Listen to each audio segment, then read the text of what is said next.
Proudhon disait la monarchie c'est l'anarchie plus 1. Violente, sexuelle, où l'homme est réduit à l'état animal. C'est une question existentielle. Faut-il accepter l'intégration des juifs en France? Je déconne, le film social... Aignan.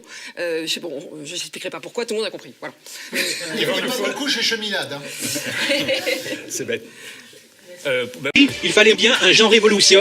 Dans la salle qui dit tout haut, c'est que tout le monde pense tout bas. La fameuse scène de la partouze MDR. Mais bordel, tout le film tourne autour du sexe et vous attendez une scène de partouze pour réagir. Genre le gars qui démarre un film de boule avec son fils et qui attend la scène du cum shot final pour lui cacher les yeux MDR. Puis l'accusé. Verbum hic magis, facit verba magicae.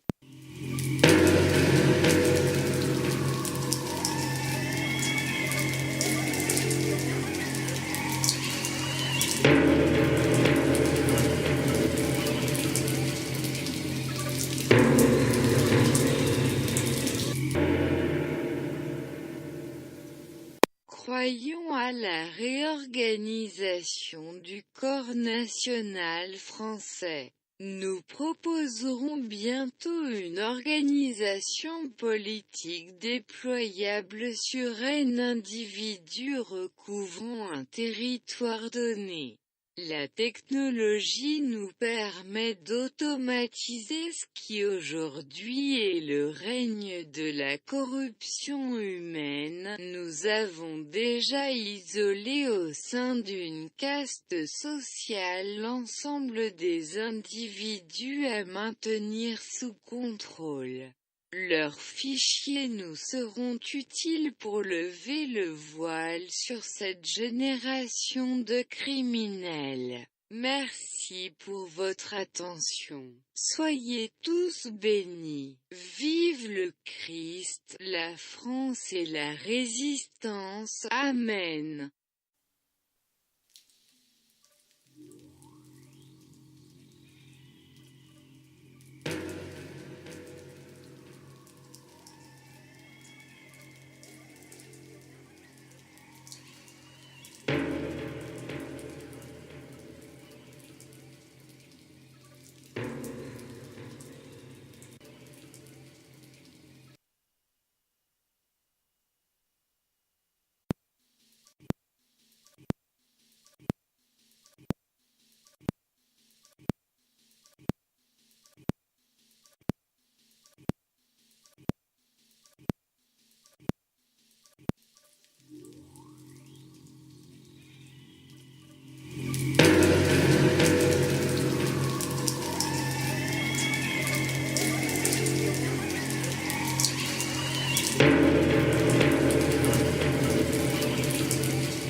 Aux États-Unis pour tuer un homme condamné à mort. La procédure utilisant un gaz mortel est d'une lourdeur extrême. Les structures observées dans les camps de détention allemands pendant la Deuxième Guerre mondiale ne peuvent prétendre appliquer la mort par gaz de manière industrielle comme le laisse entendre la propagande juive. Monsieur Robert Forisson est un Français courageux qui a mis sa vie au service de l'exactitude historique qu'il défend. Ce grand monsieur mérite notre soutien inconditionnel. La révolution de 1789 organisée par les réseaux judéo-maçonniques ont tué plus de femmes et d'enfants qu'il n'y a eu de déportés juifs français durant la Seconde Guerre mondiale. Chrétiens, nous pardonnons à nos frères juifs qui se sont égarés et attendons le moment où la raison reprendra le contrôle de cette élite sur d'elle-même. Vive le Christ! La France et la résistance, amen. Over aujourd'hui à 22h17. Ces mêmes nouveaux riches qui ont contribué à réveiller le peuple pour reprendre le pouvoir. Une chose qui était bien car le roi n'était pas bonne. Or là où les nouveaux riches avaient tort, c'est d'écrire une constitution qui n'est pas faite pour le peuple mais pour les souverains. Des lois trafiquées par ce même gouvernement qui a repris le système du roi pour s'enrichir encore plus. Mais si les rois n'avaient pas donné l'ordre d'augmenter les taxes, le peuple ne serait pas mort de faim. Et il empaillèrent de sa vie. Là où le peuple est con, c'est qu'ils ont donné le pouvoir aux nouveaux riches, ces mêmes riches qui font un esclave du peuple aujourd'hui. C'est pour cette île qu'il ne faut pas tout mélanger. Mon action n'est pas là pour construire un système où les riches prennent le pouvoir, non. La résistance est présente pour que le peuple a écrit leurs propres lois pour le peuple. Et non par des riches corrompus par le fric et avides de pouvoir. Maintenant, si tu penses que je dis des conneries, c'est que tu es juste con de croire la connerie médiatique. La lecture formate, l'introspection émancipe, le livre est un outil de propagande. La création vient de l'esprit en réflexion. Le livre est efficace pour convaincre, d'où la présence des livres des Lumières au pouvoir aujourd'hui. Le caprice répandu sur le style. La forme du verbe qui doit être beau sinon repoussant. Nous livre à la manipulation séduisante pour nous livrer une attitude mortifère, celui qui est à la responsabilité du message transmis. En réalité la lecture est inutile, nous pouvons brûler toutes les bibliothèques du monde pour ne retenir que ces 5 mots. Aimons-nous les uns les autres, Amen. La République est un système politique corrompu au réseau judéo-maçonnique. Hollande reconnaît de bonne foi que la franc-maçonnerie est un passage naturel pour la République. Son texte est le suivant: mais si l'on croit comme eux, c'est mon cas, dans la République. Un moment il faut UHH. Passer par la franc-maçonnerie, https://www.youtube.com/watch. V égale I le PCYGL0. La politique est le devoir du peuple lorsqu'il se voit menacé par les réseaux judéo-maçonniques qui étendent leur influence en France depuis 300 ans. Un projet est lancé pour construire une plateforme numérique permettant de déléguer l'organisation citoyenne aux mains des citoyens concernés. Parlons autour de nous d'organisations citoyennes alternatives. Désertons les villes et la consommation pour se tourner vers des modes de vie ruraux proches de la terre, développant nos outils numériques pour améliorer l'entraide française. Le numérique permet de coordonner une nation avec la précision de la seconde. Ci-dessous vous trouverez des liens offrant des axes de réflexion pour atteindre une solution commune. Vive le cri! La France et la résistance, Amen. Que le grand cri me croque. Blair, blair, blair, soit que le rock et le baroque. Dans peu de temps, je serai la coqueluche. Y a trop de coquilles pour me serrer la paluche. Ma stupzik fout des hématomes. Et y a pas de mal. Vu l'état de la zig dans l'hexagone, ça fait boum. Tiens, mon truc te déstresse la nuque, mec. Accroche-toi au rideau quand j'ai des boules, ça fout la frousse. Numérique permettant de déléguer l'organisation citoyenne aux mains des citoyens concernés. Parlons autour de nous d'organisations citoyennes alternatives. Désertons les villes et la consommation pour se tourner vers des modes de vie ruraux proches de la terre, développant nos outils numériques pour améliorer l'entraide française. Le numérique permet de coordonner une nation avec la précision de la seconde. Ci-dessous vous trouverez des liens offrant des axes de réflexion pour atteindre une solution commune. Vive le cri! La France et la résistance, Amen. Bonjour peuple de France, ici la résistance. Je suis Google Troll pour vous servir. Un appel au rassemblement pacifiste a été lancé. La date a été fixée au 14 mai à partir de 9h par Anonymous 00000089. La correction sur le nombre de zéros m'a paru plus judicieuse. Je finirai par paraphraser Jacob Cohen. La révolution ne ressemble pas à un grand feu central, elle apparaît quand des milliers de feux s'allument. Nous proposerons bientôt une organisation politique déployable sur un individu recouvrant un territoire donné. La technologie nous permet d'automatiser ce qui aujourd'hui est le règne de la corruption humaine. Nous avons déjà isolé au sein d'une caste sociale l'ensemble des individus à maintenir sous contrôle. Leurs fichiers nous seront utiles pour lever le voile sur cette génération de criminels. Merci pour votre attention. Soyez tous bénis. Vive le Christ, la France et la résistance. Amen. Lucien Cerise est un conférencier qui nous offre des outils intellectuels pour retourner la propagande que nous subissons.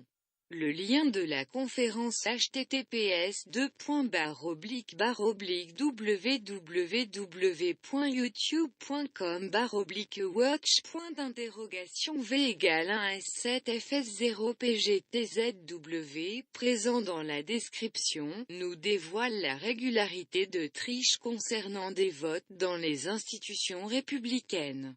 La raison déborde d'exemples pour nous rendre évident la nécessité de voir disparaître cette construction politique au profit d'une démocratie directe accessible à l'ensemble grâce au support informatique qui baigne le quotidien du peuple français.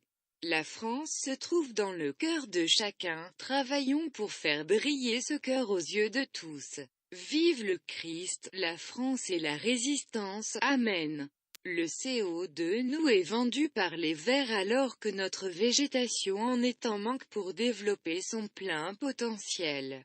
Cette arnaque vise à détourner des fonds colossaux au profit d'intérêts privés prédateurs. L'association de la pollution avec le CO2 présent dans l'esprit du collectif manipulé par les agents judéo-maçonniques est un danger important pour notre biodiversité. Ce message a pour but de faire comprendre ce qui dégrade réellement notre maison commune. Pollution de l'industrie pétrochimique qui rejette leurs déchets liquides en plein air. La gestion de nos décharges qui contaminent nos sols. La construction de fausses solutions écologiques de production d'énergie qui ont une densité faible de production gaspillant ainsi de précieuses ressources. Nous devons nationaliser Areva afin de redonner à l'expertise publique la gestion nucléaire du pays. Cette gestion est actuellement déléguée à des prédateurs financiers qui sabotent nos industries ciment afin de déposséder la France de son expertise dans les domaines d'avenir. Le produit nucléaire de nos centrales sont nommés à tort comme des déchets car ils représentent le combustible de demain. Cette notion de réutilisation du produit nucléaire permet son traitement dans le temps jusqu'à une solution acceptable pour le bien de nos générations futures. La fusion froide. Le déplacement utilisant le principe de magnéto-hydrodynamique, l'amélioration du traitement de l'énergie thermique et la création de champs antigravitationnels. Voilà plusieurs axes à soutenir afin de proposer à l'humanité des solutions énergétiques acceptables. Vive le Christ, la France et la résistance. Amen. Здравствуйте, господин председатель, меня зовут Квентин Тилелиамани. Без профессиональной деятельности в течение нескольких лет я проводил все свое свободное время изучению политики в мире. Что дома все из нас, я не являюсь ни интеллектуальной, ни писателем, мой письменной и устной речи имеет очевидные недостатки, но я стараюсь быть хорошим и заботливым человеком для всех. Я представляю Коробку на 3 улице его Белведер 97417 дома, которые принадлежат мне. Я регулярно повторяю ваши интервью, и я вижу, что вы спокойно отвечаете на вопросы уже обработанными. Так называемая Французская республика не Франция, я хотел бы спросить, чем другие обычно понимают все продажные СМИ к временной политической власти вопросов, я не финансовые ресурсы. Чтобы переместить меня в Москву, чтобы встретиться с вами или купить необходимое оборудование для цифрового захвата интервью, все, что я могу гарантировать вам, что это любезность, копию и бесплатные вопросы о геополитической ситуации в мире. Благодарим вас за внимание. Да здравствует Франция и здравствует Христос Царь. Аминь. Il branle les vitres et l'assaut du château est donné. Voilà. Alors qu'est-ce que l'assaut des Tuileries? Je ne vous donnerai pas de détails parce que je refuse à la fois de me salir la bouche et d'autre part de vous choquer par des descriptions trop crues de l'abomination. J'essaye toujours d'éviter.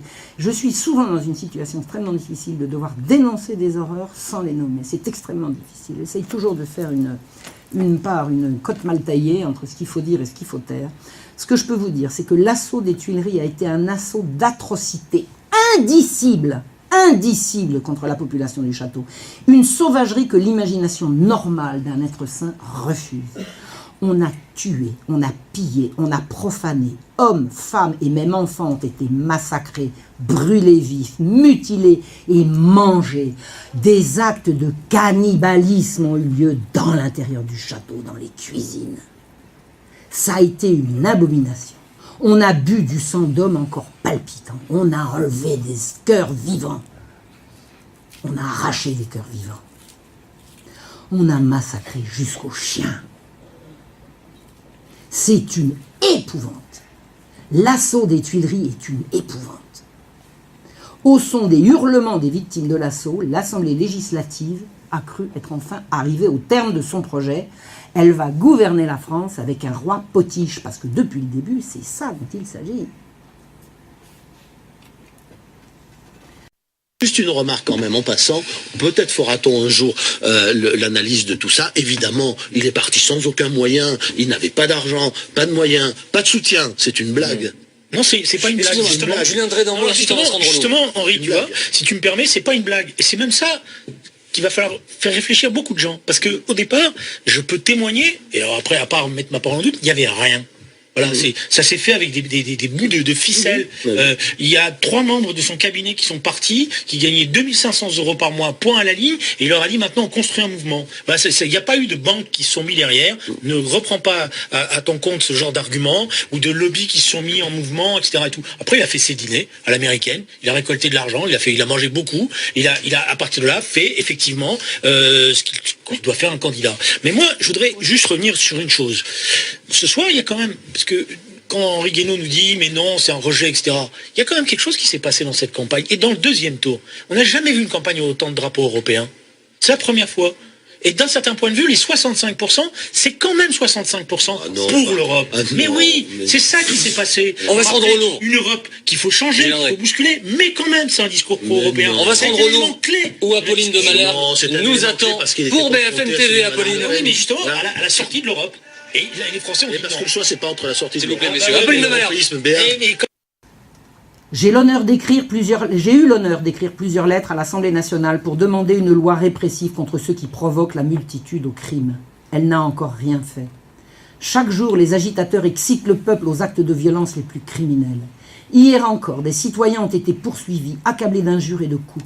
Des membres même de l'Assemblée nationale ont été outragés. On les a vus forcés de fuir devant des troupes de furieux sur la place Vendôme, au Carrousel, aux environs du Palais Royal. Ils ont été réduits à se cacher dans des maisons particulières, à se réfugier dans les corps de garde, à s'échapper par des issues dérobées. Hier au soir, plusieurs députés ont été insultés sur la terrasse des Feuillants, quoique escortés par la gendarmerie nationale. Le commandant de la garde de l'Assemblée étant à son poste a été attaqué et sabré. La probité, l'honneur, le devoir se réunissent pour m'obliger de vous déclarer que sans le secours le plus prompt du corps législatif, il est impossible au gouvernement de répondre de la sûreté des personnes et de la tranquillité publique. Nous sommes le 9 au soir. Brissot, il propose au roi de lui faire quitter le royaume contre 12 millions en espèces. 12 millions en espèces. Si on compare les revenus d'une famille moyenne de l'époque et de maintenant, il lui propose, Majesté, on vous fait sortir pour 300 millions d'euros. Eh bien, on ne saura pas si le roi l'aurait fait ou pas. Ce qu'on sait simplement, c'est qu'il ne les avait pas. C'est certain. La section du théâtre français, du rue de l'école de médecine, présidée par Danton, héberge le bataillon de Marseille. On leur distribue 100 cartouches par personne. La garde nationale parisienne, elle, est encore royaliste. Et vous savez comment on le sait? Parce qu'un certain journaliste, Prudhomme, alors Prudhomme est un personnage très très intéressant, il démarre la Révolution à fond avec les révolutionnaires, Et il sera un des plus farouches dénonciateurs de toutes les atrocités communistes. Il a vraiment un personnage à suivre, Louis-Marie Prudhomme. Il écrit dans les guinguettes, alors c'était l'époque où il était encore très très anti-monarchiste, dans les guinguettes, des chansonniers glapissaient des complaintes niaises mais attendrissantes sur le sort du tyran. J'ai vu le buveur laisser tomber dans son vin une larme en faveur de Louis Capet. Cette complainte sur l'air du pauvre Jacques commence ainsi. Ô mon peuple, que t'ai-je fait? On en vend par milliers, elle fait oublier l'hymne des Marseillais. C'est-à-dire que les Parisiens, eux, aiment encore le roi, et un anti-royaliste comme Prudhomme est là pour leur marquer. Dies irae, dies illa, solvet saeclum in favilla, teste David cum Sibilla, quantus tremor est futurus, quando iudex est venturus, cuncta stricte discussurus. Tuba mirum spargens sonum per sepulcra regionum, coget omnes ante tronum, mors stupebite natura, cum resurget creatura, judicenne ti responsura. Liber scriptus proferetur in quo totum continciur. Unde mundus iudicetur, iudex ergo cum sedebit, quid latea parebit, nihil inultum remanebit. Quid sum miser tunc dicturus, quem patronum rogaturus, cum vix justus sit securus, rex tremende majestatis, qui salvendos salvas gratis, salva me, fons pietis, record re, Jasupie, quod sum causa tue viae, ne me perdas illa die. Quaerens me, sedisti lassus, redemisti crucem passus. Tantus labor non sit cassus, juste iudex ultionis, donum facre missionis ante diem rationis. Ingemisco, tamequam reus, culpa rubet vultus meus, supplicenne ti parce Deus, qui Mariam absolvisti. E latronem ex audisti, mi quoque spendedisti. Preces me non sunt dignae, sed tu bonus fac benigne, ne perenni creme rigne. Inter oves locum presta. E abaedis me sequestra esse tituens in parte dextra. Confutetis maledictis, flammis scribus addictis, voca me cum benedictis, oro supplexe acclinis, cor contritum quasi cinis, gere curam mei finis. Lacrimosa dies illa, qua resurget ex favilla iudicenne dus homo reus, uic ergo parce, Deus, pie Jesu Domine, dona ei esse requiem. Eh bien, Notin a connu l'enfer. Ça a commencé par l'exécution de ses animaux domestiques. Ensuite, c'est-à-dire ses chats, on a tué ses chiens. Ah oui. Ses chats, je crois. Oui, ses chats, pardon. Ensuite, on s'en est pris à sa femme, à ses enfants, à lui-même. Puis, d'insultes, de menaces, tout ce que vous voudrez. Je vous donne, parce que je dois aller vite, je vous donne le résultat de ces courses. Ses collègues se sont permis, bien sûr, de le juger, de le condamner. La malheureuse revue qui avait publié son article a été pilonnée. On est allé en rechercher des exemplaires dans toutes les bibliothèques. Ensuite, lui n'a plus pu exercer son métier d'enseignant à Lyon 3. Et là-dessus, se voyant condamné, avec un procès sur le dos, eh bien, il a eu le malheur de choisir un avocat dont je ne donnerai pas le nom, mais qui est un sacré farceur, et qui lui a fait signer une abjuration. J'aime autant vous dire que Notin, il ne s'en cache plus, je pense aujourd'hui, m'a présenté ses excuses pour cette abjuration, mais on lui conseillait ça. Ça n'a servi à rien du tout. Quand il a voulu obtenir un poste à l'étranger, il a cru qu'il allait en obtenir un. On l'a su, et bien entendu, il n'en a plus été question, ce devait être le Maroc. Finalement, il s'est retrouvé au Mexique, et bien sûr, divorce, femme, 4 enfants, terminé. C'est un exemple. Ensuite, vous m'avez parlé d'un autre cas, le cas Plantin. Il est extraordinaire. Plantin est un homme très sérieux et très prudent, très modéré. Il avait soutenu une thèse et qui lui avait valu de la part d'un certain professeur du nom de Régis Ladouce, L-A-D-O-U-S, la mention très bien. Ce n'était pas à proprement parler révisionniste, mais enfin ça y touchait. Puis, il a eu, l'année d'après, un autre diplôme, peu importe. 10 ans après, on s'est avisé de cette affaire, alors que Plantin était parti dans la nature, et qu'il y avait longtemps qu'il n'était plus à l'université. Voici ce qu'on a osé faire. Écoutez ça, c'est absolument extraordinaire. Je pense que ça ne s'est jamais passé dans l'histoire mondiale. Et ça s'est produit à Lyon, Rhône. Eh bien, on a inventé une soutenance fictive. 10 ans après. C'est-à-dire qu'on a obligé Ladouce à venir. On a convoqué Plantin, qui bien sûr n'est pas venu. Et là, on a fait semblant de procéder à une soutenance de thèse. Ça a duré, je crois, 10 minutes. Ladouce s'est retiré. Et puis il est venu déclarer que la thèse, à laquelle il avait donné la mention très bien, recevait maintenant, 10 ans après, la mention, alors je ne me rappelle plus l'adjectif, mais quelque chose comme intolérable. Je suis pas un menteur. Ah oui. Qui estime que vous ne faites pas correctement votre travail et vous ne respectez pas votre parole. 100 000 ou 200 000 signatures, hop, on propose un référendum pour la destitution du président. Mais pourquoi pas? Je rappelle quand même que je propose le référendum d'initiative populaire, les votations. Rien n'empêchera, si tel était le cas, moi, normalement, j'ai pas fixé, on n'a pas arrêté le nombre exact de signatures, mais ça pourrait très bien être, par exemple, pour un référendum d'initiative populaire, 100 000 ou 150 000 signatures vérifiées, validées en mairie. Bon, allez. J'ai pas réussi à retrouver le son où il se dit 500 000 signatures. Bon, en même temps, il avait dit qu'il n'avait pas encore défini. Alors, à tous ceux qui entre eux, l'UPR, ont balancé le chiffre de 500 000, du genre que c'était ça qu'il fallait faire. Je veux juste rappeler que dans une France où on change tout, on peut aussi changer la façon de faire des référendums et éviter de faire des référendums coûteux à la con où on fait déplacer tous les Français. Et pareil, on utilise son smartphone.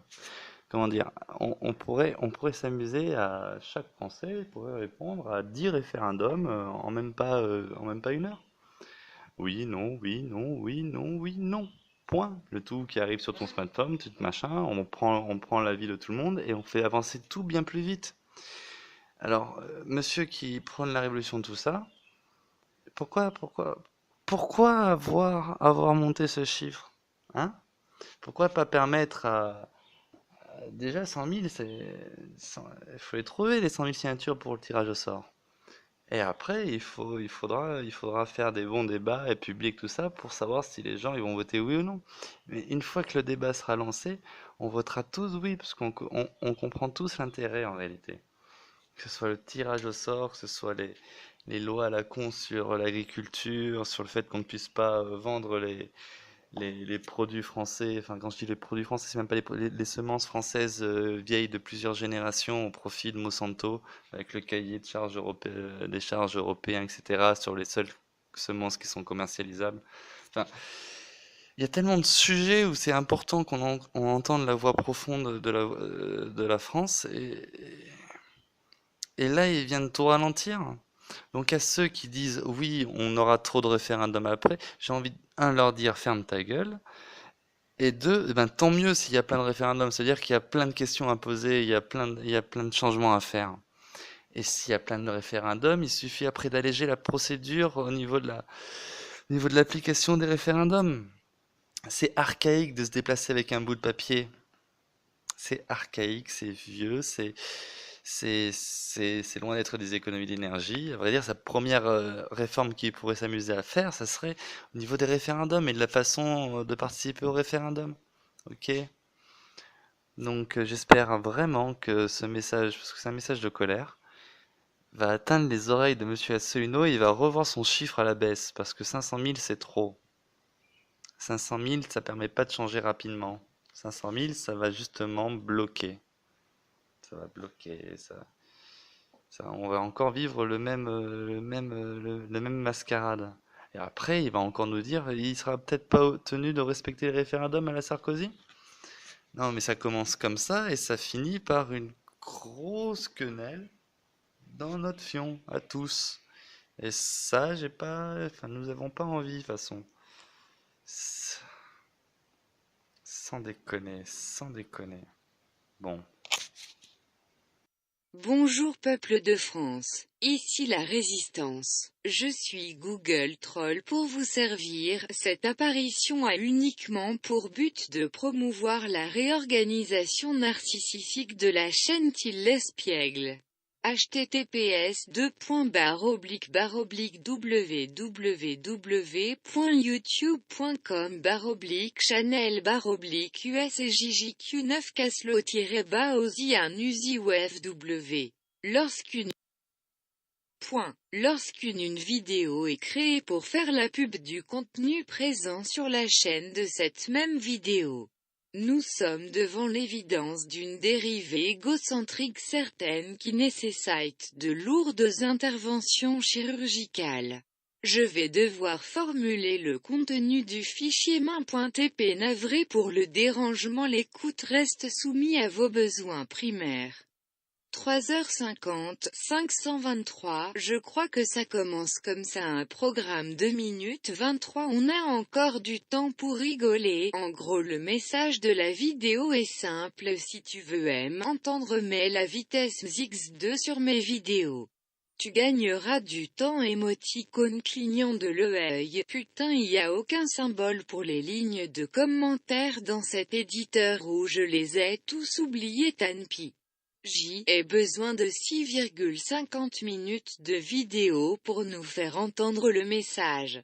Function main. Bon, en gros c'est les 5 grosses parties du code avec C et 5 fonctions au recouvre L, ensemble des pouvoirs étatiques distribués aux enculés. Ini droit, ini justice, ini information, ini économie, ini corps armes. Bas les couilles dans mon langage, le sera mon symbole de commentaire. ILN, YQ, un niveau de fonction politique.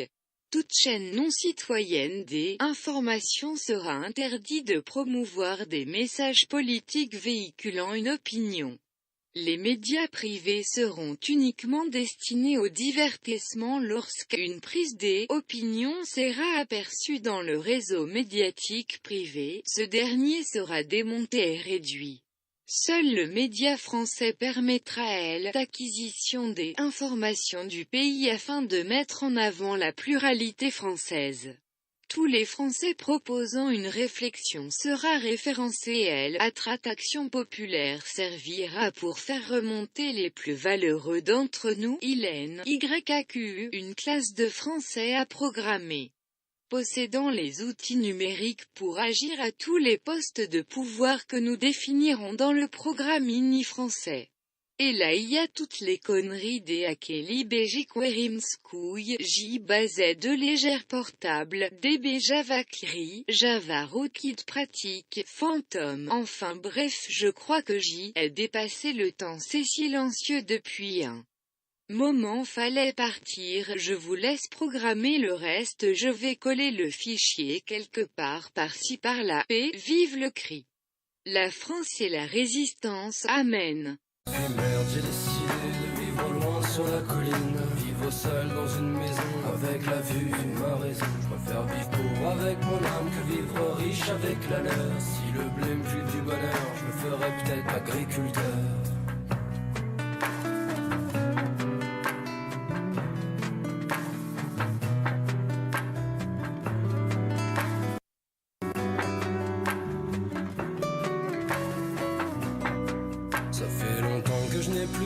Coin de soleil à l'horizon, ça fait longtemps que je l'attendais, la petite lueur de la raison. Une petite chanson au clair de lune pour réchauffer le cœur de pierre. Le grand retour à l'essentiel, le feu de bois éclaire le ciel.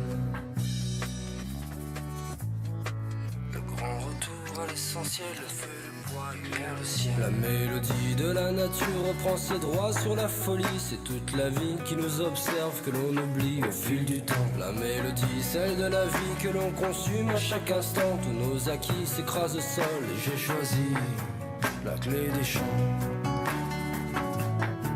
Tous nos acquis s'écrasent au sol, j'ai choisi la clé des champs. Et puis merde, j'ai décidé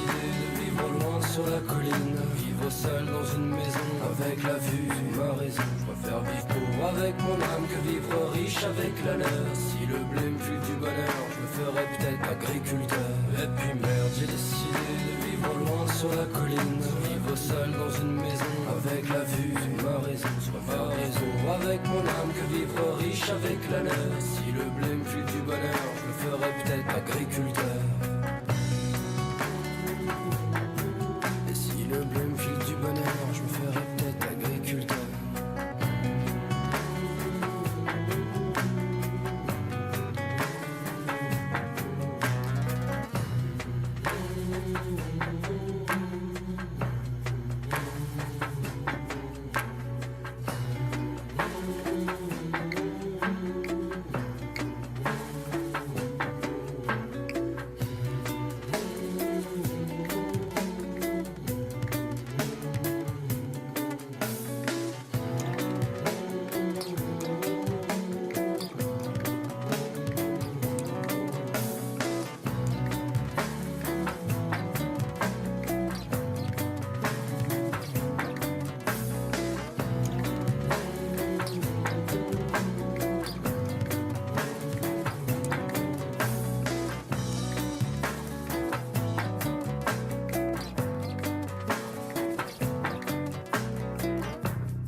Château est donné. Voilà. Alors, qu'est-ce que l'assaut des Tuileries? Je ne vous donnerai pas de détails parce que je refuse à la fois de me salir la bouche et d'autre part de vous choquer par des descriptions trop crues de l'abomination. J'essaye toujours d'éviter. Je suis souvent dans une situation extrêmement difficile de devoir dénoncer des horreurs sans les nommer. C'est extrêmement difficile. J'essaye toujours de faire une cote mal taillée entre ce qu'il faut dire et ce qu'il faut taire. Ce que je peux vous dire, c'est que l'assaut des Tuileries a été un assaut d'atrocité indicible contre la population du château. Une sauvagerie que l'imagination normale d'un être sain refuse.